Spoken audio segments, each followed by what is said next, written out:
All right, so the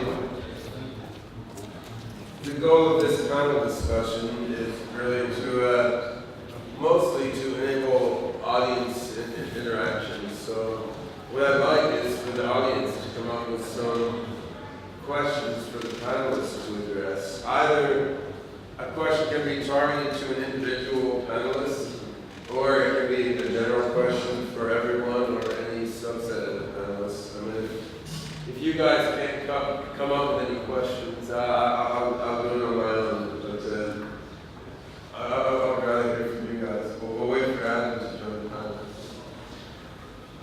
What's up?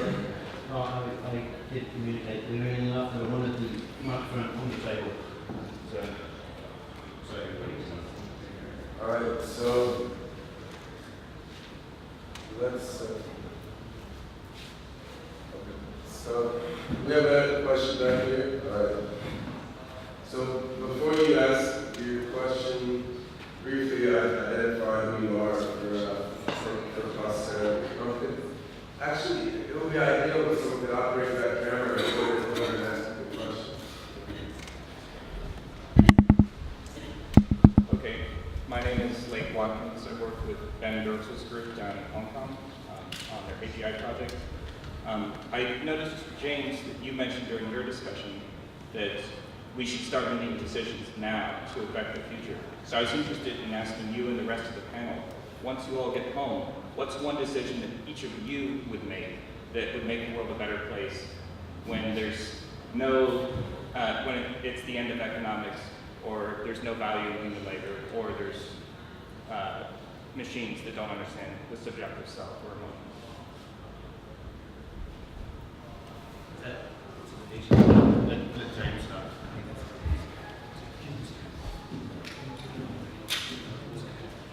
So how do we prepare for the end of the world? The first thing is that whilst I talk about a lot of problems that can come from automation, I see a very clear disjunction. There's something intrinsically valuable about being human, from our conscious experience. What we are is the basis of reality. So when I talk about problems that are coming from automation, I'm really also talking about the fact that our society, certainly the West, has become so capitalist in nature. For good reason, because for many years, capitalism was the engine of growth, economic prosperity, which then flowed on to human advantage. Economic prosperity brings us unique goods, it brings us good diet, it brings us health. And all of these things are goods because they help human life. I'm very humans in my own personal life. The problem that's happening now, however, is I can see a divergence taking place. That because companies have become somewhat divorced from their shareholders, in fact, in some cases by design, shareholders are they want the company to just make profits. They don't want to really get involved in how the company makes profits. They just want the companies to make profits, and they invest, sometimes through third-party brokers, in order to get profitability of companies. Now, companies are not human. The goals of companies are generally not human. They are there to bring returns to their shareholders, and they provide a kind of moral discount between the shareholders and what those companies can actually do. Now, I see in things like automation the problems that are going to come because of this structural change. When we change from a workforce where human breadwinners bring in money for their family and how that satisfies the psychological need. And I can see that the system above us, the capitalist system, I was a software, I actually support capitalism, what I have for many years. But I can see it, I believe it's now diverging. And we have to, as people, assert our true value, which is our humanity, our conscious experience. And we have to say, look, we have to think about these things. The world, the system, the government, they exist for us. They don't exist for themselves, just to make money, to make profits. They exist for us. We have to keep humanity in the equation. So really all I'm saying is that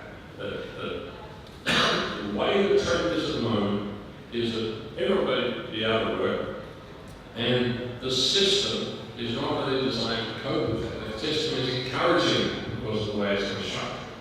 But so under it all, I hope is a message of sort of hope that we have to assert our value in the system as people, as human value. We have to say, look, there is something intrinsically valuable in humanity. Let's not throw it out just for the pursuit of a capitalist ideal. So, Jack, do you have any response to this question?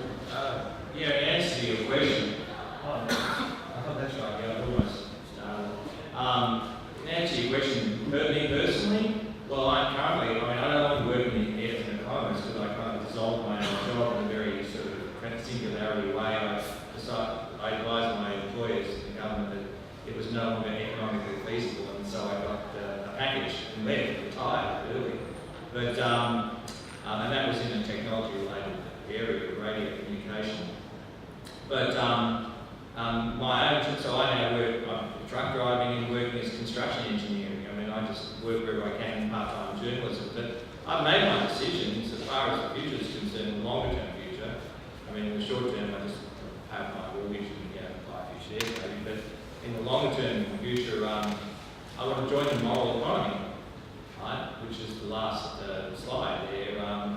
And just make a living telling people like the end is nigh, which is what economists always do anyway. They're kind of modern day Cassandras. They're always saying things could get worse. They've predicted 9 out of the last 5 recessions according to Paul Samuelson. So we just love telling people bad news. So the solution is that when the jobs are going away, people can make a living paying other people to tell them that the end is near. That's right. A biblical prophet is basically my job description at the moment. Hopefully, in the meantime, I'd like to make a little bit of money, in journalism doing that, but also, spread, hopefully, it gives some useful advice to my fellows. Just following on from what James said. So what is the useful advice? Well, the useful advice is like assume the crash position, right? Because that's what's going to happen in terms of people who are adapted to the old environments. As I said, it's a speciation event more effectively, and a drastic change in the environment. And obviously the greenhouse things coming at the same time as usual. Bad stuff doesn't happen in once. It's usually 2 or 3 bad things at once. So. It's going to be a rocky road coming forward. Just quickly, just following on from James' argument about the impersonality or the loss of consciousness from the system.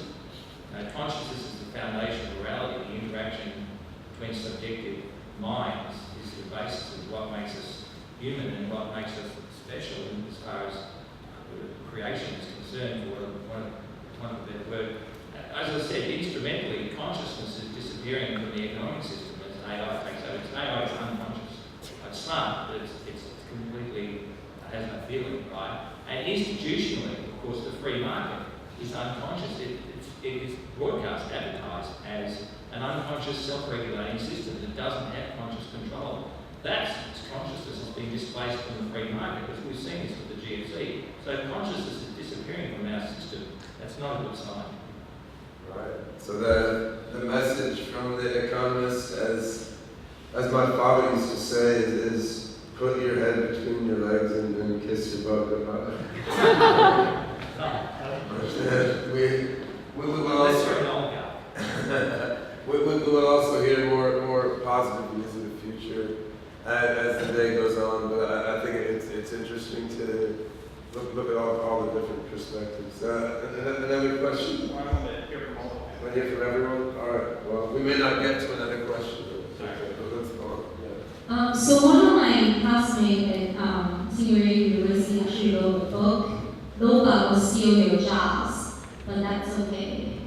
So I think that's definitely a lot of anxieties about automations and about all jobs being taken over by machines. However, there's also an entirely different joint in terms of people are start realizing we are really stuck in with technology, and we really have to pay attention to ourselves And for myself, as a cancer patient that actually go through treatment, I mean, before that, in 2011, I went right now, and I always eat healthy. So like, I was always one of these person who just keep going, and like I told you, like sometimes people in not knowing their stress, they know their stress, but they just didn't pay attention, right? And I was kind of in the same boat. But then after that, now I have awareness, a consciousness that pay attention to my body. And mindfulness is talking about mindfulness, mindfulness meditation, mindfulness eating, like just being aware, of yourself and also for other people, your environment. And then it's interesting because Singularity University is probably one of the universities that's highly promoting technology, AI, robotics, all this crazy technology. And we have a party where the movie producers actually came in and do presentations in the fear of that all these people are going to come out of Singularity University and just focus on pure technology and forget about human. They wanted to remind us that storytelling is important. And then myself as human-centered designer, how do you design products that will be effective for your users? You have to pay attention to your user needs, to their desires, so that you can enable yourself, whatever product that you design, it's actually serving user needs. And then, then you can get a better, business success from that. So I think there's definitely different trends going on. It is true that machine will take away a lot of other jobs, but I believe that there's other jobs that will be created too. Yeah, so look, I do believe that there's some pretty significant possibilities that there is a negative future ahead. But that very much hinges on what we do now. And assuming the crash position isn't going to achieve very much, except maybe shield you from the first negative effects, the first shockwave after they would just be blown away.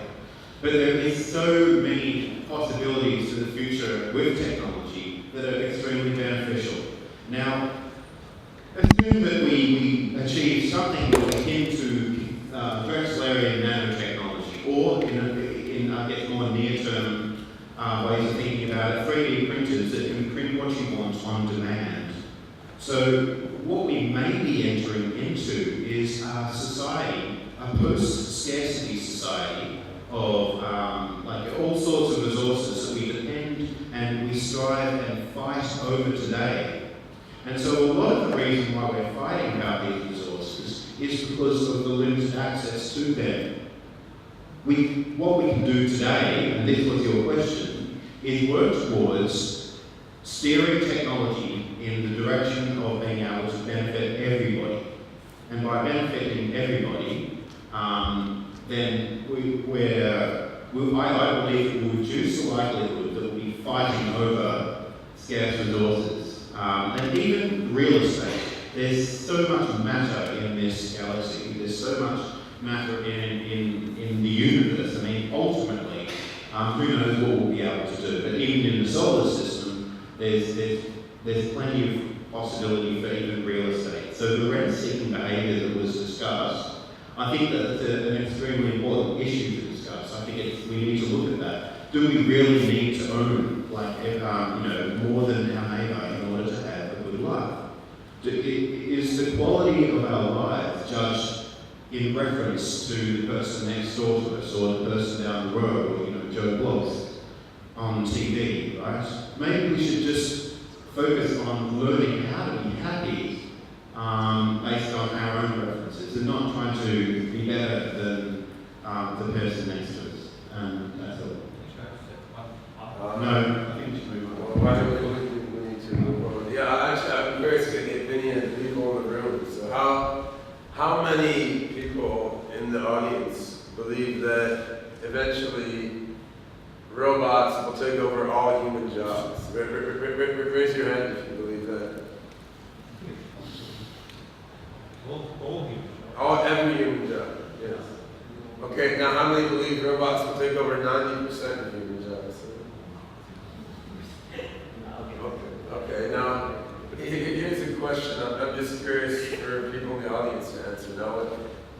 if there are some human jobs that are not going to be taken over by robots, what would be those jobs that are more uniquely human? What's in mind there? Managers. All right. Priests, if you know, said that. That's a fairly good example. Psychiatrists, okay. Well, even with a lot of manufacturing already being automated, there's still a demand for homemade or handmade goods. I don't know how. Yes, so just I don't know handcrafted. how like economically viable it is to, Handcrafted like, goods, make just for the like, human living. and aesthetic experience of life. Well, there is stuff that's valued, but it gets sold as like homemade or handmade. Yeah. I think the question you're asking is, what jobs can robots take over? But it kind of misses out on a lot of the convergence of technology and humanity, where people become more empowered by their iPads, like you said, James, Sure. and presumably getting these iPads into our skulls is, I think, a bigger question that opens up a lot more market space where perhaps we don't have a collapse of the economic model. Yeah, the questions of humans versus robots, sort of, that presumes we're not going in the silent direction. So I think that's true. When you say, they'll take our jobs, who is us if you have beings that are half human and half robot, and then the next year, a quarter human and three-quarters robot, or whatever. So if cyborgs are the way things go, then the question becomes ill-posed. So any other suggestions regarding which jobs will be the last to be taken over? What kind of robots repair robots? Well, they can, but somebody's got to repair the robots. How about a self-repairing robot? But somebody originally designed the robots. That's true, but he could be dead by the time the robots. Perhaps. Yeah. We can't hear you, so Ben, can I pass the microphone? Sure, it just takes a while. I said people who repair the robots or people who repair the robots that repair the robots. So I was raising the possibility of self-repairing robots. Another suggestion. Just robots taking over all the jobs, what happens to artists and philosophers and scientists and robots that we have those positions? Yeah, philosophers and artists, anything, I guess that's similar to the idea of handmade goods, right? Something that we feel has a human value because a human being did it. Then even if the same painting or the same poem or philosophical treatise were made by a robot, it might not have the same human value to a human being. So that sometimes the way something was made has value apart from the detail of the artifact. Another suggestion?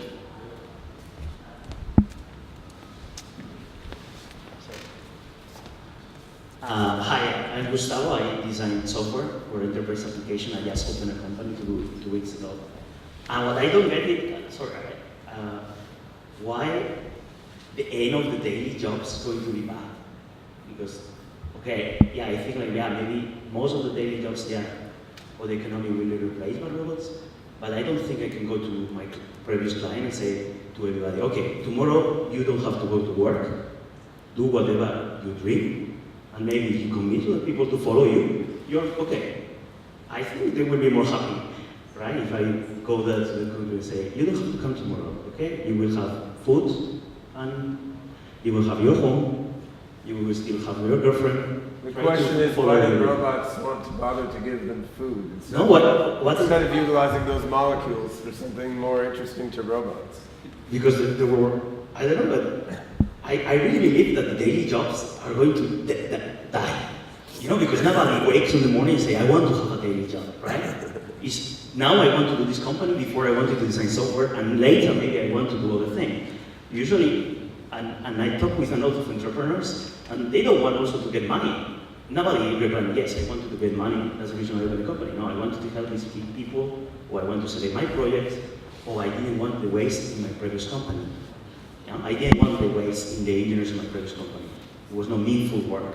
So I would ask the panelists to concisely respond to this question. So we have just a few sentences each will be good. So we have time for more questions. So everything in the universe is made of matter. Everything in this galaxy is made of matter, molecules. If you have the ability and the intelligence, super intelligence, to work out how to reorganize the matter in such a way that it's beneficial and can be shared by everybody, then we can turn inert, dead, unimportant matter, we can turn that into stuff that we want. But we have to have a society that agrees to share it fairly between the agents in the system. If we do not have a society that wants to share the resources equally, then we're in trouble. Well, most of us are in trouble. Maybe even all of us. Well, when you talk about this trend of like growing, the remotely working, it was great. It encouraged a lot of remote collaborations. However, there's definitely the losing side of the humanity community. So it was funny because I used to work at Yahoo, and a lot of you might know that Marissa May, the new Yahoo CEO, banned their remote working because she realized that it was important to have a community in the company. I think I'll just throw in some observations. If you look at, say, the US, there are a lot of incentives to keep people in the workforce. In fact, there are a lot of disincentives to getting out of the workforce. You lose health benefits, you lose things of that nature.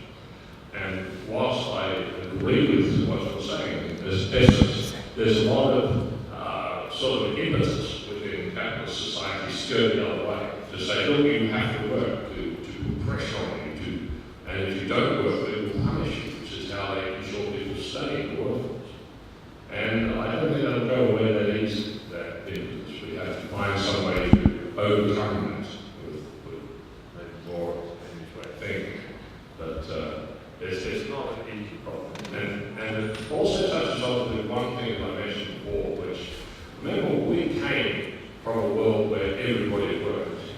When a person reached their use-by age in terms of which would work, they were often let out to die, as they still are in some, say, Inuit community, or they used to be 50 years ago. The contribution that members make to the society is what our evolutionary period, the time that we were created, that we fitted into that evolutionary niche, was such that it's endemic in us to want to contribute to our society around us, to be somehow seen to be providing value, whatever that value might be, whether it is a personal or it is whatever. But the difficulty will be that how are we going to provide value in a world where we are insignificant in terms of productivity? That's the difficulty. Now, Ben, of course, spoke of one solution, which was merge with machines, or come on with it, or we can look at escaping the virtual. There are other solutions, but it's not an easy question. It's not an easy solution. All right, you've got 2 minutes to enlighten us. Well, the short answer is the devil makes work for idle hands. That's why we need to work. We're designed for it. That's what this is for. That's what this is for. It's our nature to work.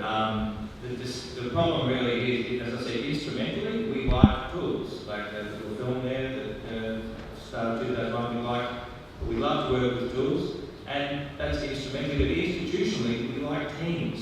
We like tools, we like teams. Take away our tools, take away our teams, we're nothing but just a lord of flies, a feral gang. And that's not good. Anyway. All right. Physical science. That's it. I admirably agree. He had a question over here, which may have been the last one before lunch.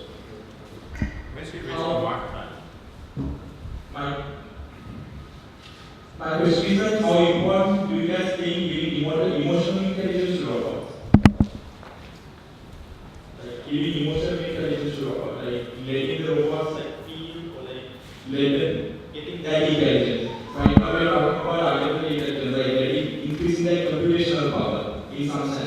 My question is like, how important do you guys think giving the sense to feel or like emotional intelligence in that sense?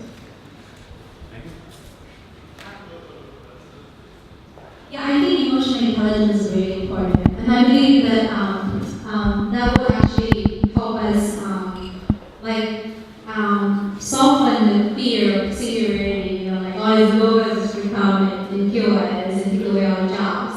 And I remember there was an interesting discussion with myself and Ben and George while we were having 90 plus at Harvard conference, and it was really interesting to me. I'm a designer and talking to the robotist.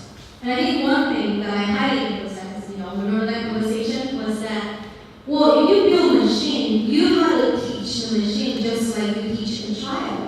You teach them the ethics, you teach them what is good, what is bad. And then perhaps your machine will be able to tell these are things they're not shouldn't be doing, they will be harming people. You can't just build a machine that is super intelligent, but you have to build a machine that has good judgments. I'll even go further than that. I think emotional intelligence is really the core of what everything important is. It's the basis of all morality in some respect. The trouble we have is, if you look at the old character Spock from Star Trek, it doesn't exist. Because even the desire to be logical is an emotional desire. Ultimately, it is the quality, the emotional response that causes to do anything, causes to want to react. So emotions are the core to human existence. And of those emotions, if you look at one of them, empathy, which is how we experience the feelings of other people, you'll find that everything that is ever determined to be good, inductive. If we go through human history, look at every action that has been considered to be good, it includes the idea of empathy. It includes one person sacrificing themselves for another person, for making another person feel good, possibly even themselves at a later stage, in points of this. So I think it's even more than to say emotional intelligence is important. I think emotional intelligence is human value. It's what we are. And that's the thing that I am concerned that we may lose in our haste to gain economic value.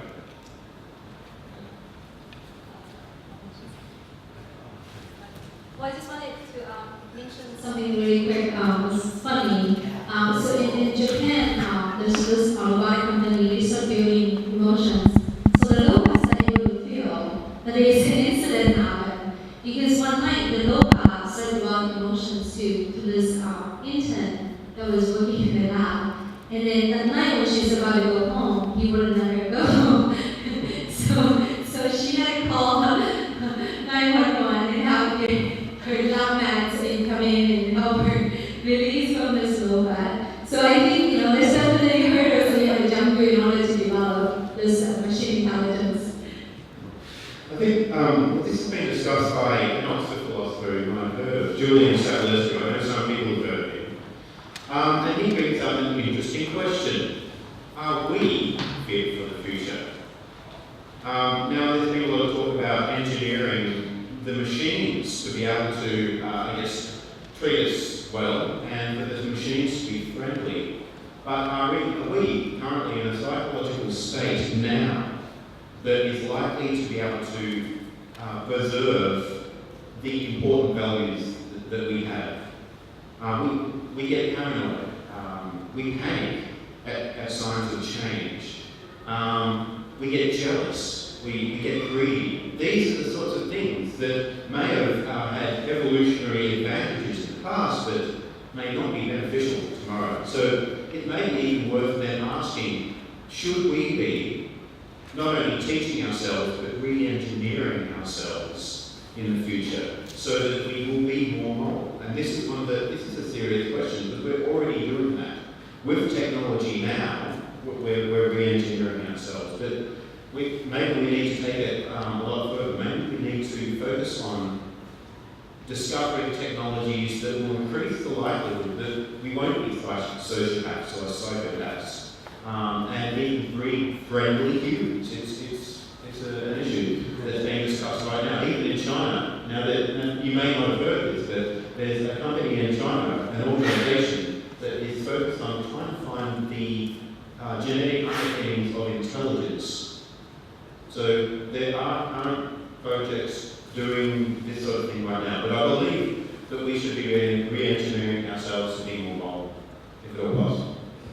To get on the point of that, the gentleman there threw out conscious or empathic robots, which will also be super smart, so now they're going to be super nice. I'm already sick with envy, so it's they're going to be effectively gods when that happens, which is my self-esteem's already taken a battery already over this, so that's an issue, but obviously then we'll be merging with them, I suppose, at some stage, so maybe that will live happily ever after. But it just flows on to another problem about our current moral philosophy, which I think is called liberalism or utilitarian liberalism from John Stuart Mill. That's the main one of the world. It is a good philosophy, it serves us well, but we need to be looking to where liberalism is taking us, where everyone doing their own thing. Because I think far from going to an Orwellian world of tyranny, we might be heading to some sort of kind of Lord of the Flies world of anarchy with predatory males being the main danger. So that's one of the things about the singularity movement that I have a real problem with, is that they seem to be very much into technological constructivism, but against sociological conservatism. And I think it's very important that we hold on to some of the values of our ancestors. And again, China is a good learning cue for the West here.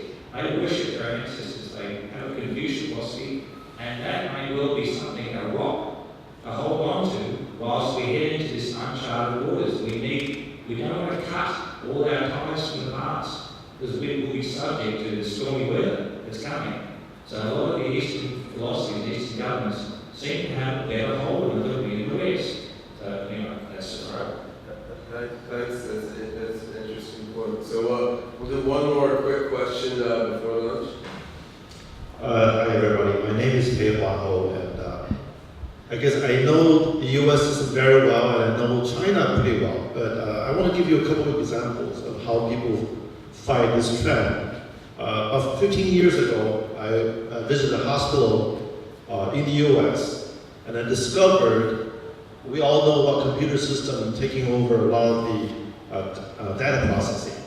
So in this hospital, they deliberately turned off some of the modules of the ERP system that they installed. So for example, if I sell wheelchairs to that hospital, I cannot send them a computer printed bill. I have to hand print a form and send to the hospital in order for the hospital to pay me.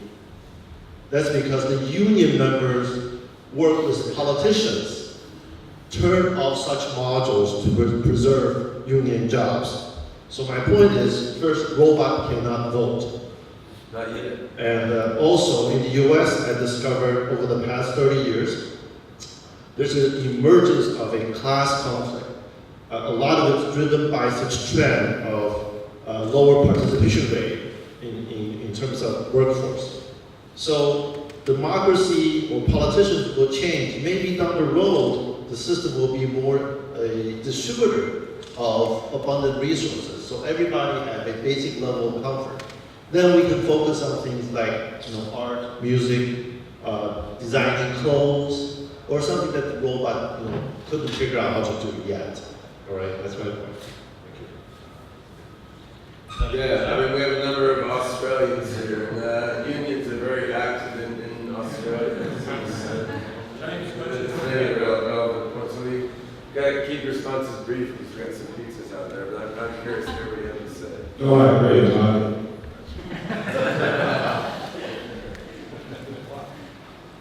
Adam doesn't agree with that. Very forward entirely. Look, the thing is, from what I got from what you said, it seems as though there is a lot of systems out there that we depend on. And if we turned off these systems, for instance, delivering wheelchairs or whatever was in a hospital, a lot of people would suffer, a lot of people would die. But also the people turning on the systems, if they're internal to the company, they would be removing themselves from a competitive game between other companies. So I don't know if it's feasible. There may be radicals that could take over the company and start turning off systems left, right, and centre, much like the Luddites did with taking axes to the weaving looms. I'd like to ask you, do you think that's a feasible way forward? Well, I just want to say that from a capitalist point of view, true. If a organization decides not to implement some kind of automation, they lose their competitiveness and they will lose out in the marketplace.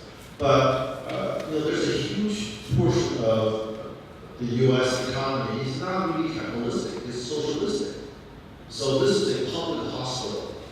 So their funding is basically decided by politicians, and politicians working with the unions. They had a perfect, relationship.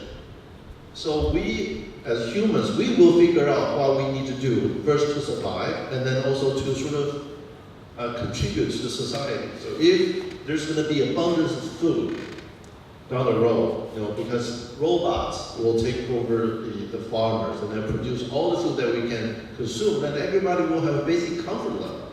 Then we just worry about how do we make our society more beautiful, having more beautiful dances, more good music, more good paintings. I just wonder though, ultimately, there's a lot of inertia and inefficiency in the democratic process. And ultimately, if the voter could have their health care costs be 30% lower, but have it more automated rather than paying people, ultimately, wouldn't the democratic process vote for people to pay less rather than preserve the jobs of those particular employees? You're absolutely right. My personal healthcare expenses in the U.S., a family of four, we spend about $5,000 on insurance. We're pretty healthy. We don't usually go to doctors or hospitals. So eventually, like the so-called Obamacare, eventually a lot of the health care benefit will probably become some kind of entitlement that everyone gets.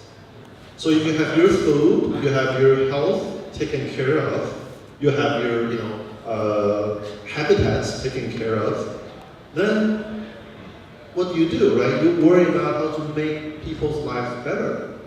There's got to be a way. I just don't see, because I haven't heard of any quote unquote good poetry or music be produced by robots yet.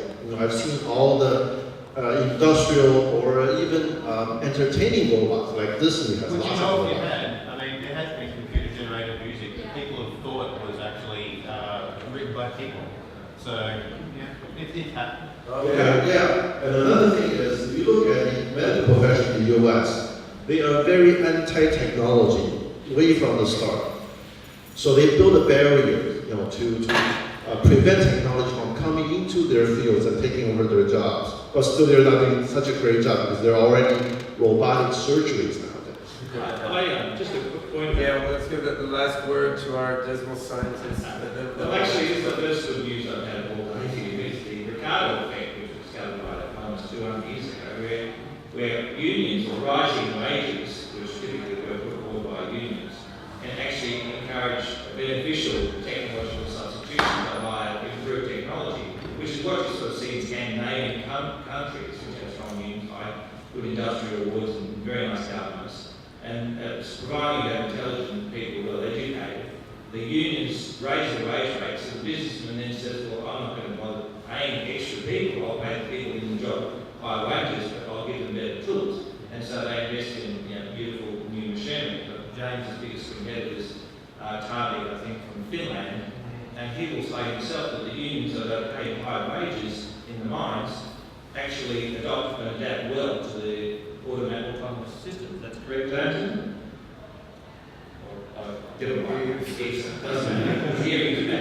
I know he's told me that. So in other words, that is a positive factor. That I'm pro-union, but more importantly, we need to protect the incomes and standards for labour, because the oligarchs will take it all if you don't. And that's what they've already done. Can I just add one more point? One thing we can do, coming back to a point said earlier, is Humanity Plus is a non-profit organisation, and we need memberships. We want membership in China. I think it would be fantastic if we have a chapter here.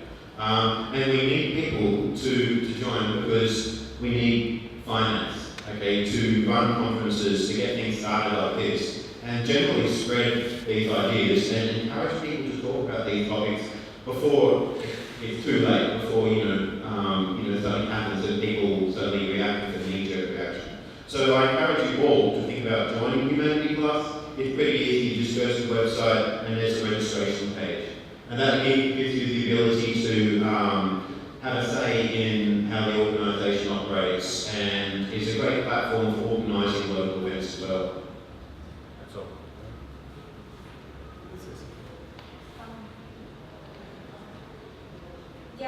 I was just going to say that there is always, you're going to hear, our society is very complicated, so there's always, the passionate and then the positive, people like myself.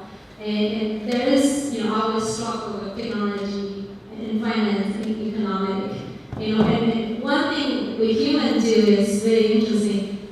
We only missing things when they're not very available, right? Like, like say myself, I'm here, and in the US there's a lot of organic food, and then yesterday I was trying to find menu that I couldn't find here, and I was thinking, is for granted, right? And the same thing, like when a lot of machines are doing things for us, after a while we get used to it, and when you take away that, it's like, oh wow, actually machines are very helpful.